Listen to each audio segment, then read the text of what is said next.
Hi guys, in this video I'm going to go over comparing two proportions from independent samples. If you're following along with our textbook, it's 11.3. Otherwise, in any introductory or intermediate stats book, you should find the section chapter on comparing two proportions. I'm going to stress that these are from independent samples in a moment. So basically the idea here, motivation, is that we want to compare two population proportions. So no matter what symbols you're using from your course, whether it's pi or p for proportion, we're talking about comparing two population proportions.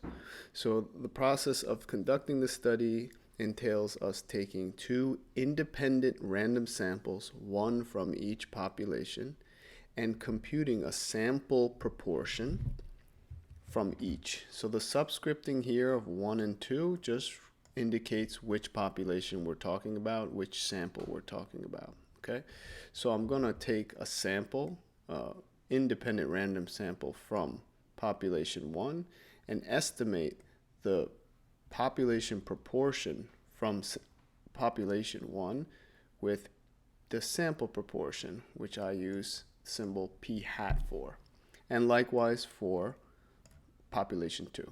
Now the comparison boils down to comparing P1 to P2 by assuming that they're equal. So that's where we're going to start out assuming. That's going to serve as our null hypothesis. Another way to write that is that the difference is equal to 0. It's a nice place to start. Assume that there's no difference. Let the evidence, the data show us otherwise. Okay? So naturally, p hat 1 minus p hat 2 is going to be the point estimate of this difference that we're interested in. Okay, so a couple details that we need to consider. First off, in the hypothesis test in this comparison, we have to be sure that n1 times p1, n2 times p2, n1 times 1 minus p1, n2 times 1 minus p2 are all greater than or equal to 10. Depending on which text you're using, this can be anywhere from 5 to 20. In my course, the textbook that we use uses 10, so that's what I'm going to stick with. Okay, so all four of these must check out. In other words, they must all be greater than or equal to 10. And where you might ask, is P1 and P2 coming from? Well, those are going to be discussed in the following slides. So it comes from our null hypothesis, and we'll discuss that when we get there. But for now, just know that the N1 and N2 are the sample proportion sizes from the respective populations. Okay? The null hypothesis, as I said, is that the difference is equal to 0. So there is no difference. So P1 equals P2 is another way to write this. The alternatives take one of three forms. Either that they're different, P1 is greater than P2, right? That's the second one on the list. You could also write it like this if you find that easier to see. Or P1 is less than P2. Hence, you get a negative value, right? Less than 0. Okay? So, moving on. There is something interesting over here that is not a problem when we're discussing comparing means. And that is that a lot rides on our estimate of the proportion. Well, let me explain what I mean. So we have something called a combined estimate of the common proportion. So if the null hypothesis tells me that P1 equals P2, that's what I'm going to initially start out assuming, right? But it doesn't tell me what these equal to. We know that this could be anywhere from 0, let's call this common proportion, PC, anywhere from 0 to 1, right? So this doesn't give me anything concrete to hold on to in my computations going forward. And we know from our study of the sample proportion in a single sample that the sampling distribution of the sample proportion depends almost exclusively on the value of the proportion. Therefore, what we're going to do is combine the two estimates, that is p hat 1 and p hat 2, into a common, stronger estimate of this combined value, or let me point to it here. Okay?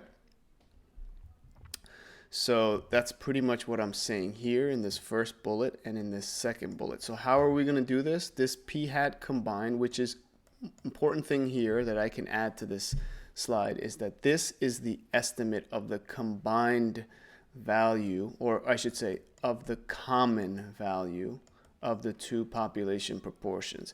It is a combination of the two sample proportions that we take. Okay, and this is how we compute it. It's essentially a weighted average of the two proportions, giving more weight to the sample proportion that came from the bigger sample. Okay, and then we end up with p hat c. And let's go and see what we do with this. So in our test statistic, you're going to see in the denominator p hat c all over the place. Okay, and that's where it shows up. So this right here is an estimate of the standard deviation of this point estimate. Okay, and this right here is our test statistic. So once again, we're going to check our sample condition. We're going to check our large sample condition rather. And if all these check out, this is what we talked about before, then p hat c is going to serve as our estimate of the two p's. Okay. So here we're going to use p hat c throughout, okay?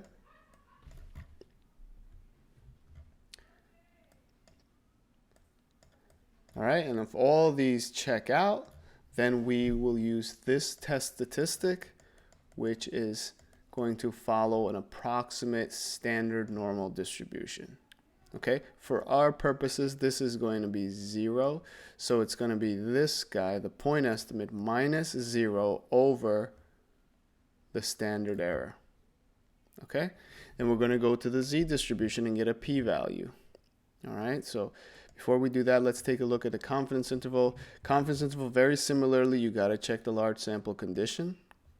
All 4 of these must check out, and if they do, then this is the way to get a C% confidence interval for the difference between P1 and P2. The point estimate plus or minus Z multiplier from the Z table, right, times the standard error. Okay, notice no p hat c's here because there is no null hypothesis when you're doing a confidence interval that tells you what to initially assume to be true. So you're going to be using the values of p hat 1 and p hat 2 directly in the estimation of the standard deviation of the point estimate. Okay, don't forget this whole right hand side of the plus and minus is called a margin of error. And over here we're going to be using the p hats directly, not the p hat c's, to check these 4. Okay, now let's do an example.